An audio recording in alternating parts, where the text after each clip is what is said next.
Next, kita masuk poin yang kedua. Masih tentang 10 tulah. Tapi dalam perspektif atau point of view yang berbeda. Dalam sudut pandang yang berbeda. Nah, 10 tulah Mesir ini sebenarnya erat kaitannya dengan 10, dengan berhala-berhala Mesir, dengan dewa-dewi Mesir. Ya. Jadi sebenarnya begini, ketika Tuhan membuat tulah satu demi satu tulah, sebenarnya Tuhan itu bukan hanya mau menyelamatkan bangsa Israel, tapi Tuhan itu mau mempermalukan dewa-dewi Mesir saat itu. Next, kita lihat tulah yang pertama, Sungai Nil. Ya, kenapa Tuhan membuat Sungai Nil menjadi merah seperti darah? Karena orang Mesir percaya ada namanya Dewa Hapi, Dewi, ini Dewi Hapi. Dia adalah roh dari Sungai Nil. Ada namanya Dewa Hnum yang agung, the Great Hnum, ya, dianggap sebagai penjaga sumber daya alam di Nil. Ada juga yang percaya bahwa Sungai Nil adalah aliran darah Osiris. Ya. Maka ketika Tuhan membuat air Sungai Nil menjadi merah seperti darah, artinya apa? Lihat orang Mesir, lihat orang Israel, dewamu dewa Hapi aku bunuh. Ini darahnya. Dewamu dewa Hnum yang menjaga Sungai Nil aku bunuh. Ini darahnya. Bahkan Osiris, ini darahnya. Aku bunuh sekarang. Aku permalukan mereka sekarang. Aku hukum mereka sekarang. Kenapa? Sesungguhnya mereka tidak hidup. Mereka hanya buatanmu semua.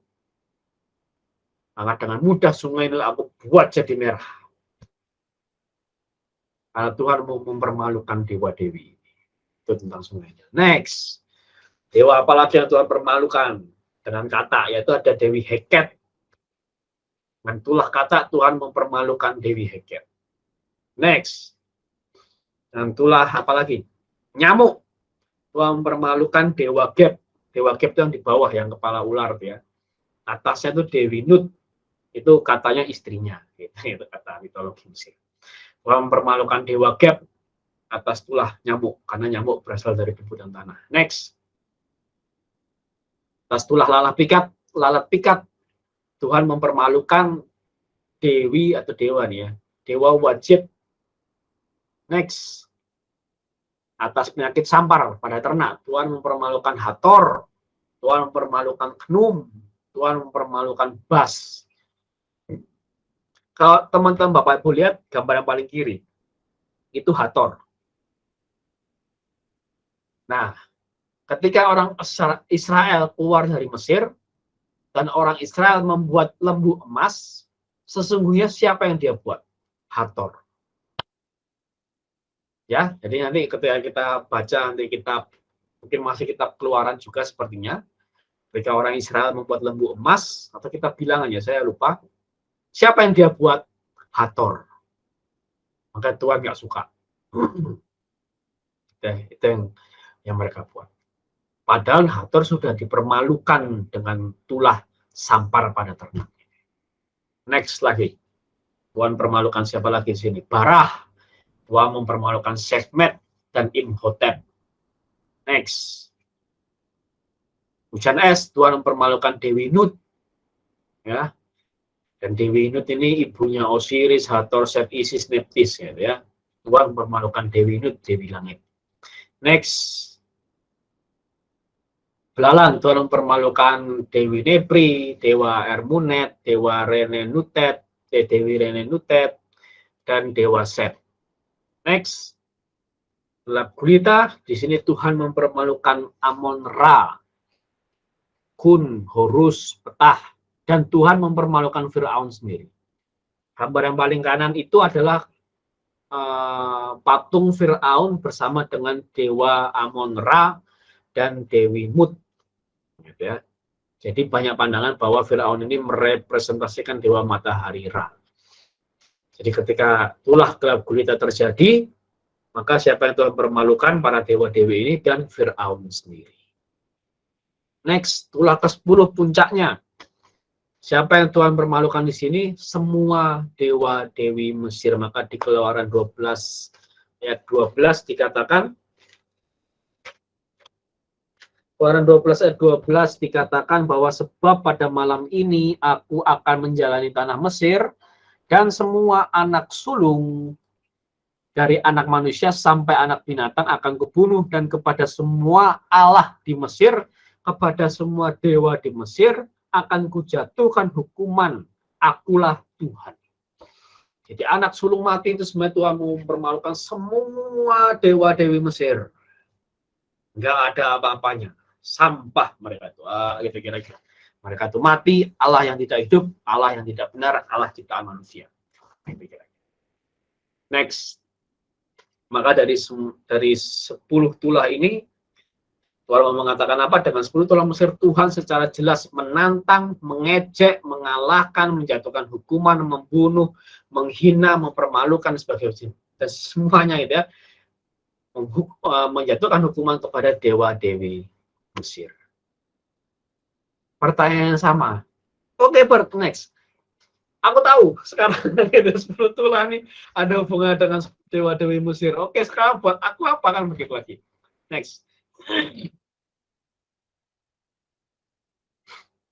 Nah, apa yang bisa aku pelajari dari sini gitu ya? Apa yang bisa aku pelajari dari sini? Apa yang bisa aku dapat dari sini gitu untuk mengimprove imanku? Next, coba. Kita pelajari dulu makna dewa-dewi Mesir atau makna berhala itu apa. Ya. Jadi begini. Misal Sungai Nil. Nah, Sungai Nil itu dalam sejarah peradaban Mesir itu menjadi sumber alam yang sangat memprovide atau memenuhi semua kehidupan orang-orang Mesir. Karena ada Sungai Nil dipakai buat minum, Sungai Nil dipakai buat mandi, Sungai Nil dipakai buat cuci, Sungai Nil dipakai buat masak, Sungai Nil dipakai buat beternak, Sungai Nil dipakai buat berladang. Jadi semua kehidupan Mesir itu dipenuhi oleh air Sungai Nil. Jadi orang Mesir itu begitu berharap dengan Sungai Nil. Maka suatu ketakutan besar kalau Sungai Nil itu airnya surut atau kering. Wah, itu ketakutan besar. Maka artinya apa? Mereka nggak bisa minum, mereka nggak bisa mandi, mereka nggak bisa cuci, mereka nggak bisa berternak, mereka nggak bisa berladang. Repot kalau Sungai Nil itu surut. Maka harapan orang Mesir atas Sungai Nil itu begitu besar. Saking besarnya, sampai Sungai Nil itu didewakan. Muncullah dari Sungai Nil dewa Hapi, dewa Khnum, dewa Osiris. Dan akhirnya orang-orang Mesir berharap dengan dewa-dewa ini.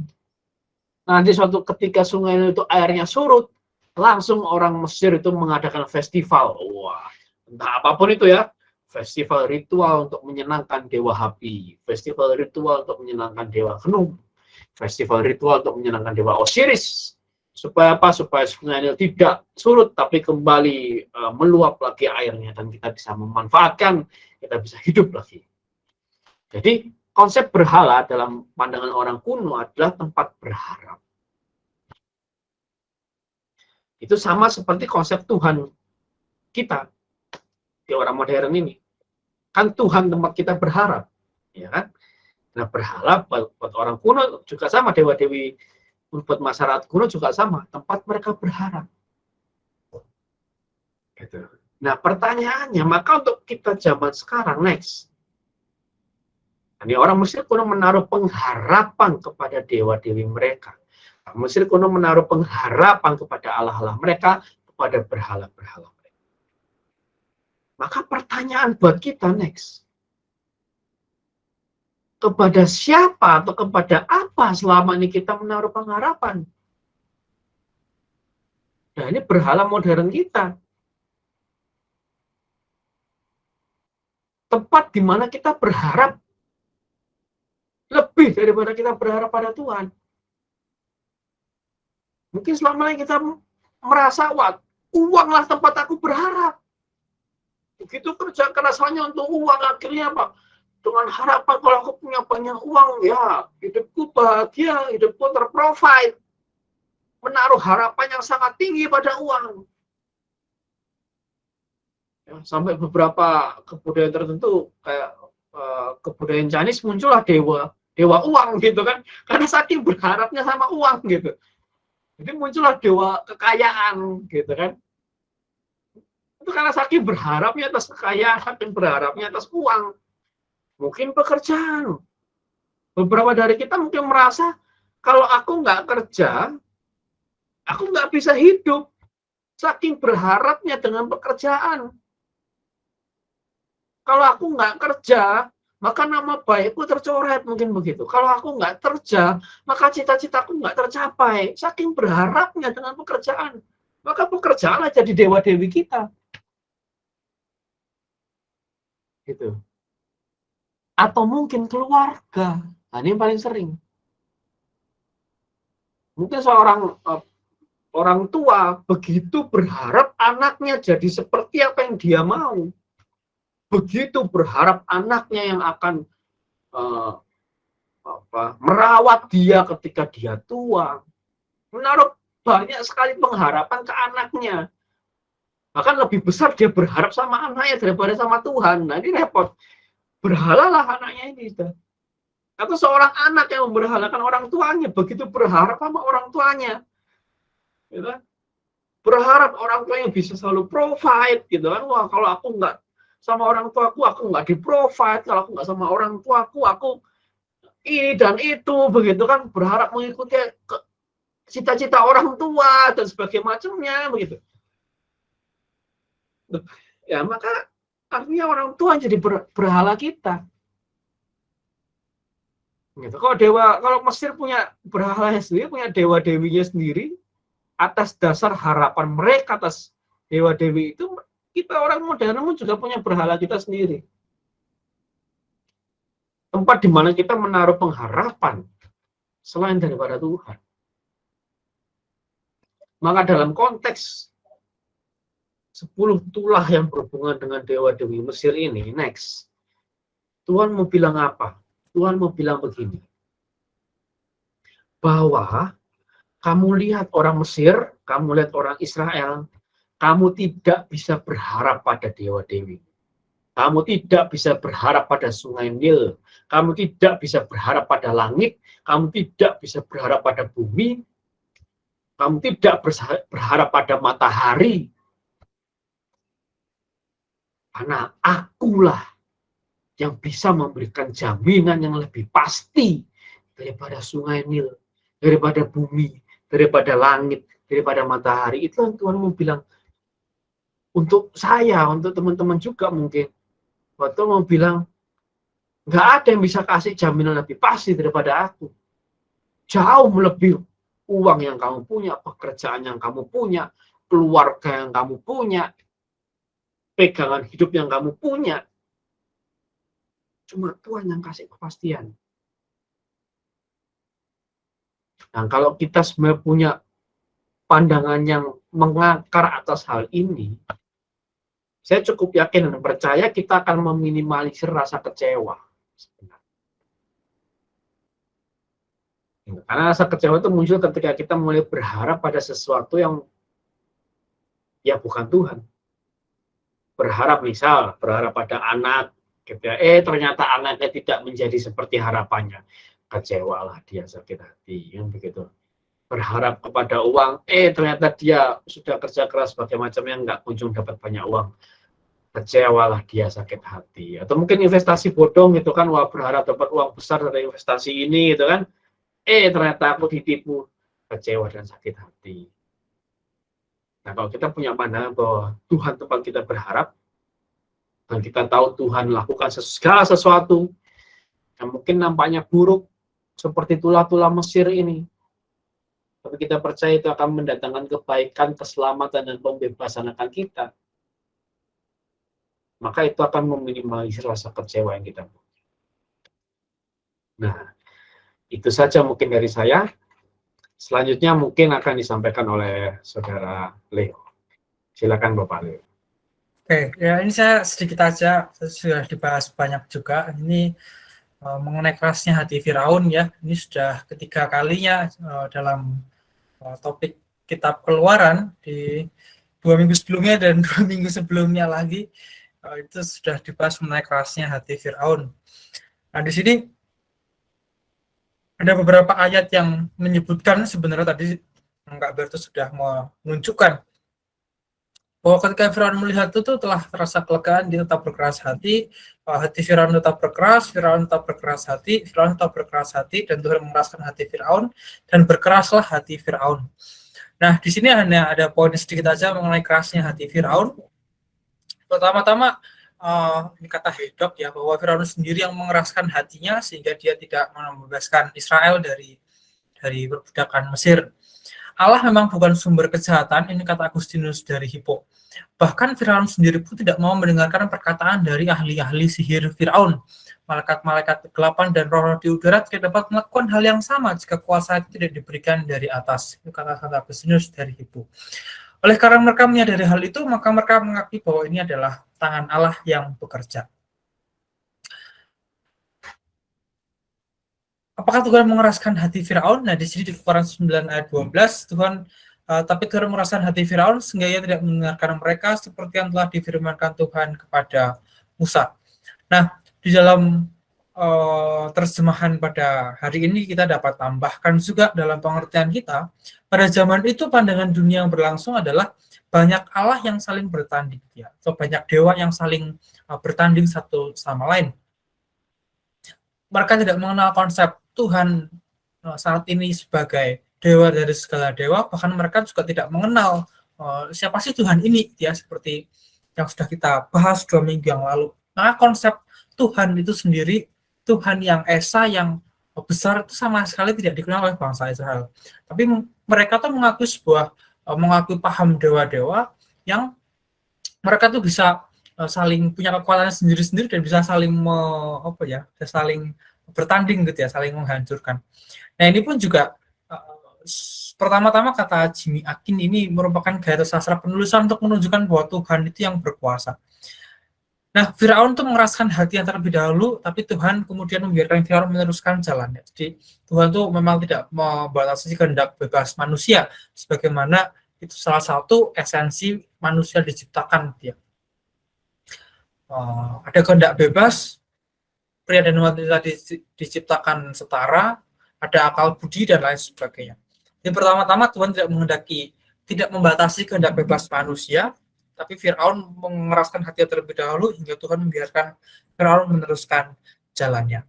Jadi topik mengenai kerasnya hati Firaun ini sudah dibahas banyak terjemahan, banyak hal yang dapat kita tambahkan juga dari Agustinus dari Hippo, Caesarius dari Arles, atau saat ini juga kita dapat tambahkan. Nah, ini dari Kojos, dia menambahkan refleksi juga. Kerasnya hati Firaun itu sudah dibahas berulang kali ya. Terus seperti pertanyaan pada hari ini ya, terus gunanya buat apa ketika kita mengetahui bahwa hati Firaun itu keras. Nah, sama seperti tadi kita sudah bahas, apakah kita selama ini mengeraskan hati kita dan tidak berbalik kepada Tuhan. Jadi semata-mata bukan karena Tuhan yang mengeraskan hati kita, tapi kita sendiri yang mengeraskan hati sendiri ini sehingga tidak menerima Tuhan, sehingga tidak menganggap bahwa hidup itu indah, misalkan kita tidak berbalik pada Allah, tidak kembali lagi melayani Tuhan, tidak lagi melayani. Nah, itu bagaimana koreksi dalam hati kita. Ini refleksi yang singkat sederhana dari Kojos untuk kita semua. Demikian Ibu Bapak dan teman-teman, topik kita pada malam hari ini untuk yang ketiga, Tuhan tidak mengeraskan hati Firaun, tapi oleh karena Firaun itu mengeraskan hatinya karena kehendaknya sendiri. Kejadian alam penyebab 10 tulah Mesir. Itu kita review apa yang sudah kita pelajari pada hari ini. 10 tulah Mesir dalam kitab Keluaran sungguh terjadi sekitar tahun 1500 sebelum Masehi yang disebabkan oleh letusan Santorini. Dan letusan Santorini Tuhan itu mengorbankan banyak daerah hanya untuk menyelamatkan satu bangsa. 10 tulah Mesir dan 10 berhala Mesir. Dengan 10 tulah Mesir, Tuhan secara jelas menantang, mengejek, mengalahkan, menjatuhkan hukuman kepada dewa-dewi Mesir. Tuhan memberikan jaminan yang pasti jauh melebihi semua hal di dunia ini. Dan kerasnya hati Firaun tentu mengeraskan hatinya oleh karena kehendaknya sendiri, bukan karena Allah. Ya, jam 9, Ibu Bapak terima kasih untuk kehadirannya, untuk partisipasinya, demikian juga untuk sharing-sharingnya. Mungkin kita tidak ada tambahan atau kesaksian ya, tapi ada pengumuman dari Kak Bertus. Silakan Kak Bertus. Ya, sedikit saja pengumuman. Jadi kami membuka gitu ya. Kami memerlukan juga bagi teman-teman Bapak Ibu dimanapun teman-teman Bapak Ibu berada gitu ya, mau di Bandung ataupun tidak di Bandung, kami membuka open recruitment untuk menjadi tim di JES kali ini ya. Ini kembali lagi saya ingatkan, ini bukan, kami tidak membuka kursus mengajar kitab suci, enggak gitu ya. Enggak, kami tidak membuka untuk menjadi kursus mengajar kitab suci, tidak. Tapi kami membuka open recruitment untuk menjadi tim, jadi melayani sebagai tim di JES kali ini. Kalau mendapat kesempatan menjadi pengajar, yaitu kasih karunia, alhamdulillah gitu ya. Tapi kalau tidak, tujuan utamanya adalah untuk memang pelayanan, membantu kegiatan JES setiap bulannya. Begitu. Jadi bagi teman-teman Bapak Ibu yang berminat, wah aku malah untuk melayani gitu ya. Dan ini bisa dilakukan dari mana saja. Jadi teman-teman Bapak Ibu yang tidak di Bandung juga bisa terlibat gitu ya untuk melayani di JES. Seperti contoh Jos kan di Cirebon, Leo kadang di Bandung, kadang di Jakarta gitu ya. Tapi masih tetap bisa melayani di tim JES kali ini. Paling saja bagi teman-teman Bapak Ibu yang berminat, boleh silakan hubungi saya ya, atau hubungi Leo sama Jos juga boleh, tapi khususnya hubungi saya. Paling itu saja, silakan dilanjutkan Leo, terima kasih. Oke, ini PDF materi JES Hub kita, ada YouTube-nya, ada Instagram-nya juga. Setiap Selasa ada Rosario Online, Sabtu 3 September kita misa bersama jam 17 di Melania. Kamis 8 September ada persekutuan doa online. Kamis 16 September kita JES online Keluaran 10 ayat 1 sampai 11 ayat 10. Jadi tulah ke-8 sampai tulah ke-10 diberitahukan. Ya, mari kita tutup JES malam hari ini dengan doa. Dalam nama Bapa dan Putra dan Roh Kudus. Amin. Tuhan Yesus, aku datang ke hadirat-Mu dengan apa adanya. Aku menyesal atas dosa-dosaku. Aku bertobat atas dosa-dosaku, ampunilah aku. Dalam nama-Mu, aku mengampuni orang-orang yang telah bersalah kepadaku. Aku menyangkal setan dan roh jahat dengan segala tipu muslihatnya. Aku menyerahkan segenap diriku kepadamu, Yesus, sekarang dan selama-lamanya. Yesus, aku mengundang-Mu dalam hidupku. Aku menerimamu sebagai Tuhan, Allahku dan penebusku. Sembuhkanlah aku, ubahlah aku, kuatkanlah aku dalam jasmani, jiwa, dan rohaniku. Datanglah Tuhan Yesus, bungkuslah aku oleh darah-Mu yang kudus, dan penuhilah aku dengan roh kudus-Mu. Aku mencintai Tuhan Yesus, aku memuji-Mu Yesus, aku berterima kasih kepadamu Yesus. Aku akan mengikutimu setiap hari sepanjang hidupku. Amin.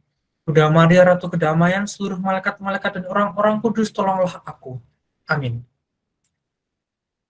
Kemuliaan kepada Bapa dan Putra dan Roh Kudus, seperti pada permulaan, sekarang, selalu, dan sepanjang segala abad. Santo Gabriel, doakanlah kami. Santo Mikael, lindungilah kami. Santo Rafael, tolonglah kami. Amin. Dalam nama Bapa dan Putra dan Roh Kudus. Amin.